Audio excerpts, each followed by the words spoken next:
What's up everyone and welcome back to the MMA Zone. Today, let's get started with Conor McGregor reacts to Elon Musk versus Mark Zuckerberg. So far, there's been little news from UFC President Dana White regarding the status of negotiations for the potential battle of the billionaires between Mark Zuckerberg and Elon Musk. Despite that, the two men have recently both been pictured putting work in with notable figures in the MMA community. Recently, Zuckerberg was pictured training with Israel Adesanya and Alexander Volkanovski, with the middleweight champion teasing that both he and the Meta CEO both have South African opponents to deal with, referencing Musk and Dracus du Plessis. At the same time, Tesla and SpaceX founder Elon Musk was recently pictured training alongside Hall of Famer George St. Pierre and famed jiu-jitsu coach John Danaher, giving fans hope that the two billionaires would compete in the octagon in the future. Although the biggest obstacle to a fight being finalized is the massive difference in weight between the two men, the fact that both are training with top-level fighters has many wondering if Dana White is maneuvering behind the scenes in silence to finalize a deal. Recently, while signing autographs outside of the New York Athletic Club,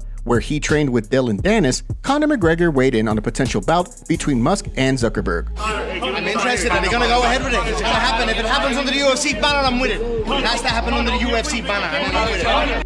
Although both Musk and Zuckerberg have been training, many have questioned just how competitive the bout will be. While Zuckerberg has taken part in a jiu-jitsu competition previously, the fact of the matter remains that neither man has ever competed in a mixed martial arts bout. Despite that, featherweight kingpin Alexander Volkanovski recently spoke to TMZ to praise the Meta CEO for his skills and his commitment to combat sports. I've said it even from the first time I met him, how much of a bit of an athlete he is. You know what I mean? Like, people just don't get to see that side of him. But I mean, as you can see from that photo, I think that's what raised a lot of eyebrows was he's in shape. He's fit. Like, I mean, you can see it that he's in shape, but he really is in shape. It's not just looks. He really is, man. He trains. He's pretty athletic. He's coordinated, and he's committed. I guess he commits to everything he does. He wouldn't be where he is. Although Elon's mom tried to pump the brakes on the fight, it sounds like there's a chance of it getting finalized next year, potentially for UFC 300. Do you think the fight ever ends up happening, or are both men just posturing? Drop your thoughts in the comment section down below.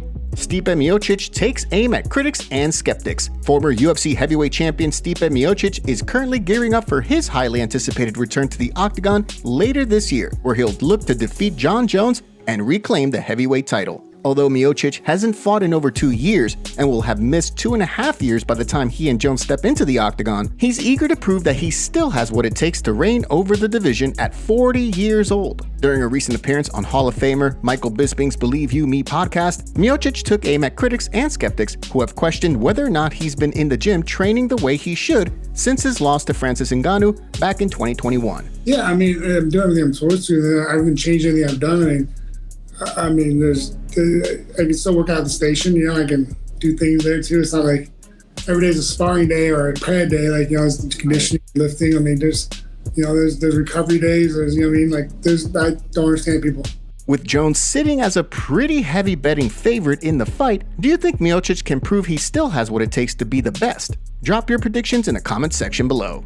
Chael Sonnen makes huge claim regarding Bo Nickal. Bo Nickal has taken the MMA world by storm. After picking up a first-round KO win under Jorge Masvidal's Icon FC banner, Nickal then competed twice on Dana White's Contender Series, earning 2 first-round wins to secure himself a contract with the UFC. Since then, he's continued his dominant run inside the octagon, picking up 2 more first-round finishes, with his most recent win coming at UFC 290 just earlier this month. So far, Nickal has looked incredibly dominant inside the octagon, with none of his opponents offering much in the way of resistance. Given that and his collegiate wrestling experience, former title challenger Chael Sonnen says that he and the wrestling community are expecting Nickal to run through the UFC's middleweight division. He spoke in a recent interview with The Schmo to discuss Nickal's career and why it would be a disappointment if he doesn't win a world title. Definitely, yes. Bo Nickal must be world champion. If Bo Nickal gets defeated, it will be a blow. Yeah, and I'm speaking just from the wrestling community, but as a member of that community, we are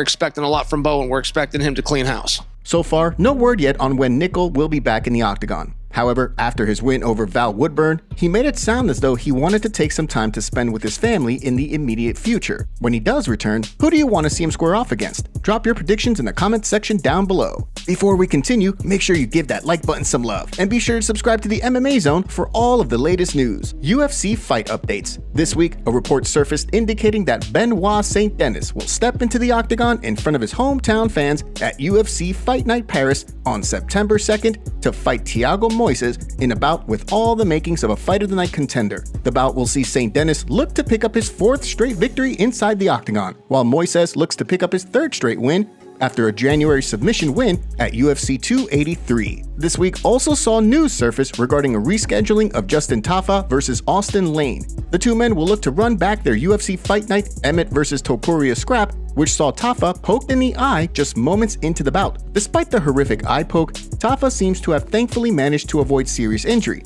and will now set his sights on picking up a victory at UFC 293 in front of the fans in Sydney. Last but certainly not least, we have a big update on the return of Georges St-Pierre. While the Hall of Famer seeks out an opponent for his upcoming UFC Fight Pass Invitational match, he's extended an offer to fellow Hall of Famer Michael Bisping to train together under John Danaher in Texas, in the hopes of having Bisping also compete on the card against a different opponent. So far, Bisping is weighing the offer. However, it's safe to assume that fight fans would love to see the pair train together and then compete side by side on the Fight Pass Invitational. Jon Jones reacts to he and Alexander Volkanovski sharing pound-for-pound king spot.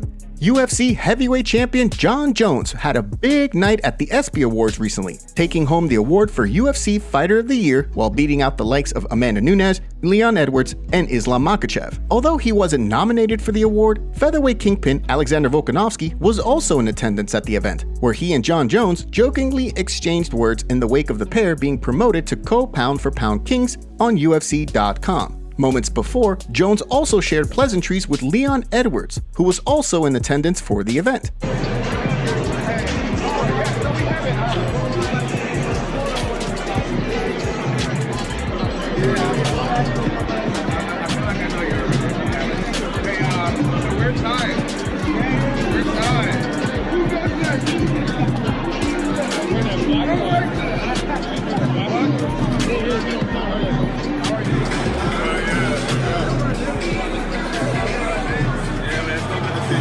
With Jones set to fight Stipe Miocic in November and Volkanovski hoping to return to the octagon before the end of the year, it'll be interesting to see which man ends the year atop the pound-for-pound ladder. Eddie Hearn goes off regarding Fury versus Ngannou fight. Although Eddie Hearn has previously co-promoted a bout alongside Disney child star turned YouTuber Jake Paul, he wasn't too keen to find out that a deal had been finalized for a Tyson Fury versus Francis Ngannou fight. Hearn, who had previously shared news that the bout between Fury and Ngannou would be an exhibition, he spoke in an interview with Fight Hype to slam the fight as terrible for boxing. As he explained, he knew there was a chance that a deal would get finalized. However, he hoped there would be a fight between Tyson Fury and Alexander Usyk instead to determine the undisputed heavyweight champion. I think it's terrible for boxing because obviously there's a chance to make the undisputed fight. Do this fight 1,000,000 times and he wouldn't win once. I'm being serious. Like, that's the reality. Gotcha. You're talking about the world heavyweight champion fighting someone that's never boxed in a professional fight.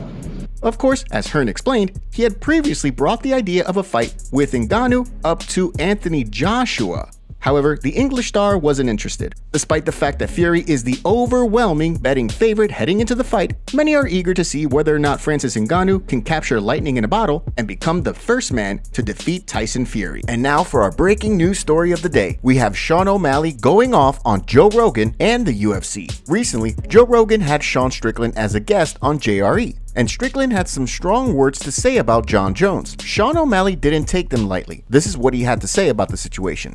It's like he literally wants to kill someone. Yeah, that's he a couple- wants to, and it's saying a disturbing. lot of Like, he brings it up multiple times, and Joe like kind of directs it away, and then he's like, "God, I know it feel good." So it's weird that I'm surprised that the UFC is like okay with that. Imagine he becomes champ.